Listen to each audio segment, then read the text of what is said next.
You ask Tiger to solve. This deals with linear equations with one unknown. The final result is x equals 19/4. Let's solve it step by step. Cancel out the negatives. Group all constants on the right side of the equation. Subtract 9/4 from both sides. Combine the fractions. Combine the numerators.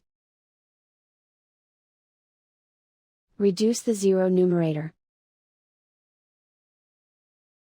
Simplify the arithmetic. Convert the integer into a fraction. Combine the fractions. Combine the numerators. And so the final result is x equals 19/4.